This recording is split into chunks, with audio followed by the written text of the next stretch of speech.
Les amis, nous sommes dans un moment de joie et de célébration et à la fin d'une ère, à la fin d'une époque. Cette époque, ce n'est ni plus ni moins que celle de la BMW M1000R comme roadster le plus puissant de l'histoire, puisque Ducati vient officiellement de détrôner les Allemands avec la nouvelle Street Fighter V4 et c'est 214 chevaux qui vous attendent à la poignée. Ne cherchez pas plus loin, c'est une Panigale à guidon droit et cette assertion n'a jamais été aussi vraie qu'aujourd'hui. Bonjour à toutes et à tous, j'espère que vous allez bien. On se retrouve pour une nouvelle édition de votre émission Moto Bistro qui concerne l'actualité bien évidemment du monde du deux roues. Et bien aujourd'hui Ducati a fait une annonce, un Ducati World Premiere. Il n'avait pas terminé après l'ECMA 2024, et bien il leur restait encore quelques flèches comme ça à tirer dans leur carquois. Et quelle flèche acérée, quelle flèche extrêmement agressive. Je pense que vous pouvez le voir, regardez comme elle est magnifique. Oui, on va parler bien évidemment du roadster le plus fou du constructeur de Bologne et aujourd'hui officiellement le plus puissant de la planète, les nouvelles Street Fighter V4 et Street Fighter V4S. Très rapidement, si vous ne connaissez pas cette chaîne, je vous invite à vous abonner et activer votre cloche de notification. Il y a toujours des trucs cool qui se passent ici. Et là maintenant, on va vraiment parler de cette nouvelle merveille, la Street Fighter V4 2025. Regardez comme elle est sublime, avec des petits détails dont on va parler après. Vous allez voir, dont je suis pas forcément hyper fan, mais au global, on ne peut pas dire que la moto n'est pas folle. Elle est absolument incroyable, avec des séquences qui ont été filmées juste de dingue. Regardez-moi la gueule qu'a cette monstruosité. J'ai pas d'autre terme, c'est une monstruosité cette moto. Alors, c'est très bien de faire des effets de manche, des intros super excités et tout, mais rentrons dans le détail. Qu'est-ce qui nous attend exactement? Puisque Ducati vient, comme je vous l'ai dit, de faire une World Premiere dans laquelle ils annoncent donc la nouvelle Fight Formula appliquée à la Panigale V4, parce que la Fight Formula, c'est le concept des Street Fighter, et c'est ce qui définissait un peu la Street Fighter V2, mais la Fight Formula appliquée à la Panigale V4, ça donne bien évidemment la Street Fighter V4. La voici les amis en version V4S et je vous permets, j'en perds mon latin déjà, de faire un petit tour d'horizon de la machine. Regardez comme elle est magnifique.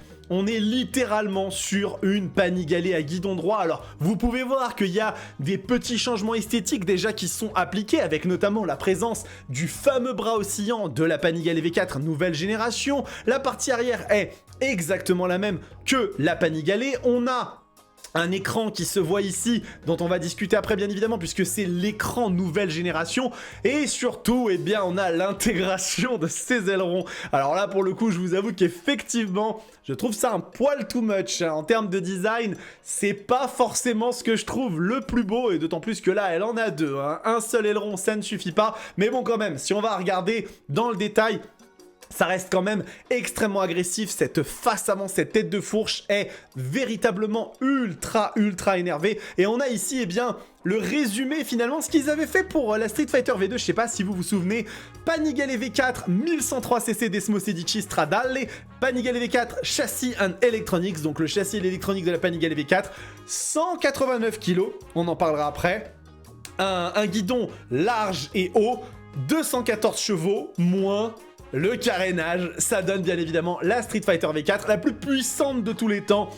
Comme jamais auparavant, le nouveau Street Fighter V4 est la nouvelle Panigale V4 dépouillée de ses carénages, une formule magique qui combine de nouvelles solutions en termes de design, d'aérodynamisme, d'ergonomie, de châssis et d'électronique. Donc la voici dans toute sa splendeur.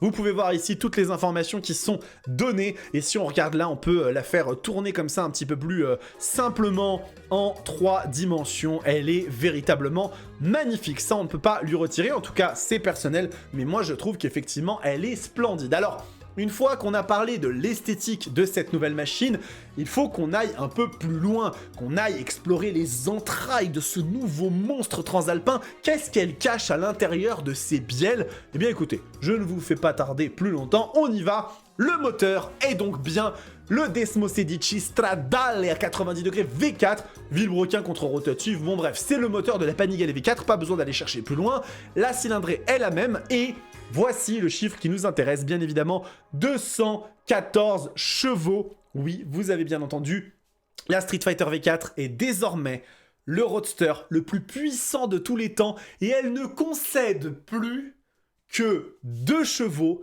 à la Panigale. Elle ne donne plus que 2 chevaux à la Panigale. On n'a jamais eu, à aucun moment de l'histoire d'une moto de série, autant de proximité entre une Hypersport et la version Roadster.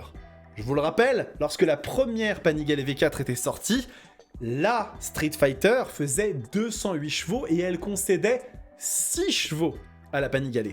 Et bien là, ils sont allés encore plus loin, et donc, comme je vous le disais, c'est désormais le roadster le plus puissant de tous les temps, puisque la M. Miller, qui faisait 210 bourrins, a été détrônée. Peut-être que BMW va proposer une petite réponse, hein, ça on ne sait pas, mais en tout cas, continuons un petit peu, puisqu'il y a autre chose qui est très intéressant, c'est sur le couple, puisque ce dernier s'établit à 120 Nm, donc on a perdu en couple par rapport à l'ancienne version qui faisait 123 Nm. Alors ça, c'est quelque chose qui me chagrine un petit peu. Toujours est-il que si on regarde ici un petit peu la courbe, eh bien on se rend quand même compte que malgré une valeur max atteinte à 11 250 tours minute, on voit que la machine dispose à 6000 tours minute déjà d'une valeur supérieure à 100 Nm, ce qui nous laisse quand même à penser que la disponibilité du moulin pourrait être suffisamment élevée pour qu'on ne ressente pas trop cette différence qui doit très probablement être liée au passage aux normes Euro 5+, hein. C'est quelque chose qui malheureusement étouffe un peu les machines, et du coup par conséquent, peut-être que la machine aura à ce niveau-là une réponse à l'accélérateur assez intéressante. Toujours est-il que c'est ce que Ducati ont précisé, ils ont dit que cette moto aurait bien une réponse moteur extrêmement satisfaisante, extrêmement rapide, plus rapide que l'ancienne génération. Les images sont absolument dingues, ils se sont fait extrêmement plaisir sur le tournage. Vraiment, c'est fantastique, hein. Vous avez ici un des pilotes qui a aidé au développement de la machine avec wheeling illimité, hein. Ça, il n'y a vraiment pas de problème, c'est roue arrière illimitée sur la moto.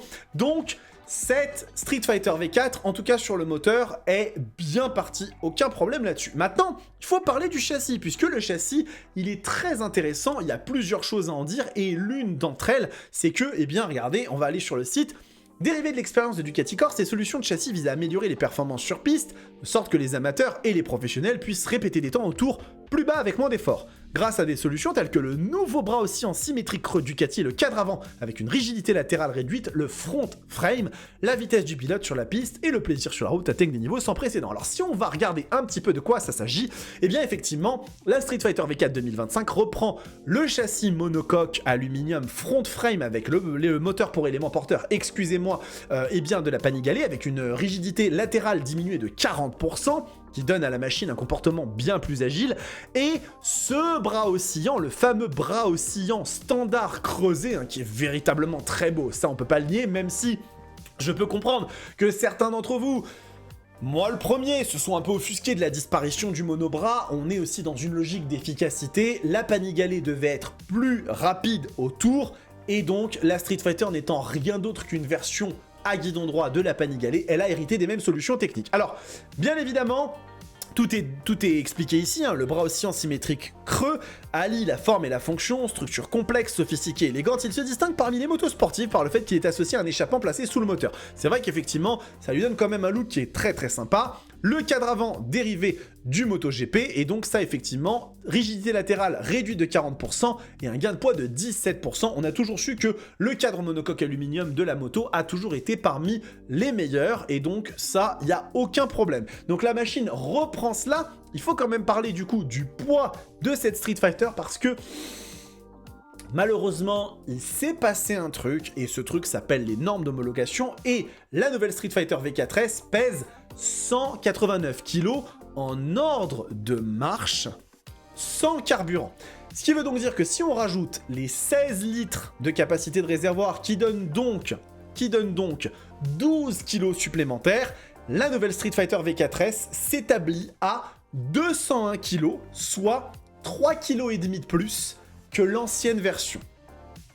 Malheureusement, il n'y a pas de miracle, même avec des jantes forgées, même avec une machine très légère, les normes de pollution obligent toujours à faire des catalyseurs plus gros, des trucs plus gros, et donc ça se voit dès qu'on commence à parler de lignes d'échappement et compagnie qui sont pas homologuées pour la route en fait.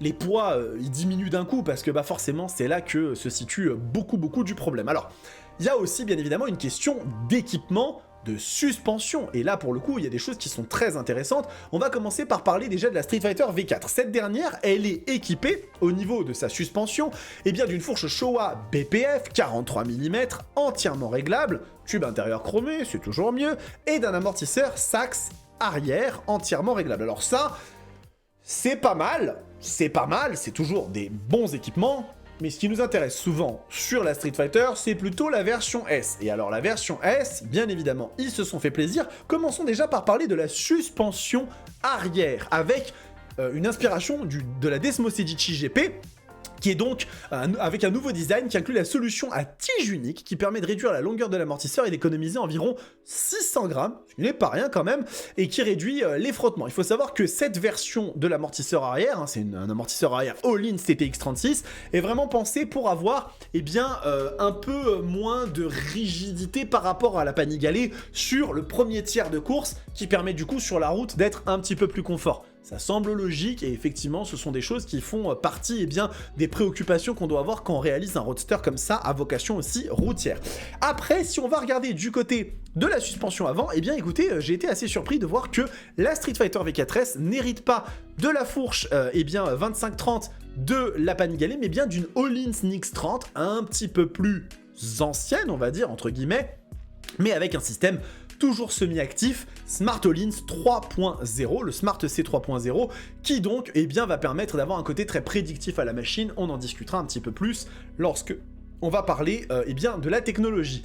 Le frein par contre lui n'est pas du tout en reste, puisqu'il s'agit ni plus ni moins des Brembo iPure. Et oui, la Street Fighter V4 2025 est la 4e moto au monde à hériter des nouveaux ultra haut de gamme de chez Brembo, ces nouveaux étriers Brembo iPure qui permettront notamment d'être un peu plus légers que les Stylema et d'avoir une constance dans le freinage meilleure que celle des Stylema.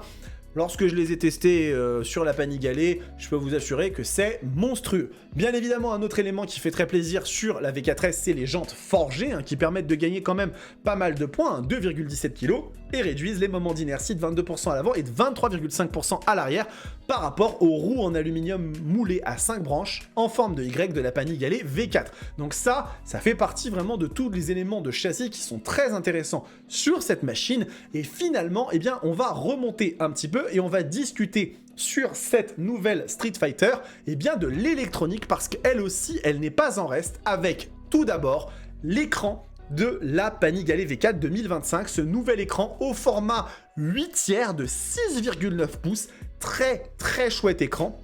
Et avec une interface qui est extrêmement sympathique. Alors malheureusement, je suis désolé, non, cette Street Fighter n'aura pas de jauge à essence. C'est quelque chose qui fait particulièrement mal au cœur, parce que oui, on aimerait enfin finalement que Ducati décide à mettre des jauges à essence même sur leurs machines les plus radicales. Ce n'est pas le cas. En tout cas, on a bien évidemment le mode info road, donc qui permet d'avoir un affichage un petit peu plus dédié à la route. C'est celui que je préfère, je le trouve très sympathique, avec notamment les indicateurs d'accélérateur et de couple, en fait, de puissance et de couple. On a également un indicateur d'angle qui est maintenant présent. Ça, c'est très chouette. C'est quelque chose que je trouve extrêmement ludique et très sympathique. On a la possibilité, bien évidemment, de passer sur un mode track qui, lui, va être beaucoup plus orienté pour la piste, avec toutes les assistances réglables en temps réel. Donc ça, c'est très chouette. Ça permet d'avoir quelque chose de plus orienté pour la piste. Et si après, on va faire un tour au niveau de toutes les assistances, c'est simple. Il n'y a vraiment absolument aucun problème, aucune complication à avoir. La Street Fighter V4 est un copier-coller de la Panigale, ni plus ni moins. C'est exactement la même chose. On va retrouver tout d'abord le Ducati Vehicle Observer, le DIVO, qui est donc un algorithme qui simule 70 capteurs et qui mesure 70 quantités physiques pour influer sur le contrôle de traction et l'anti-wheeling en prédisant ce qui va se passer. C'est vraiment un système qui est totalement inspiré de la compétition et qui marche très bien.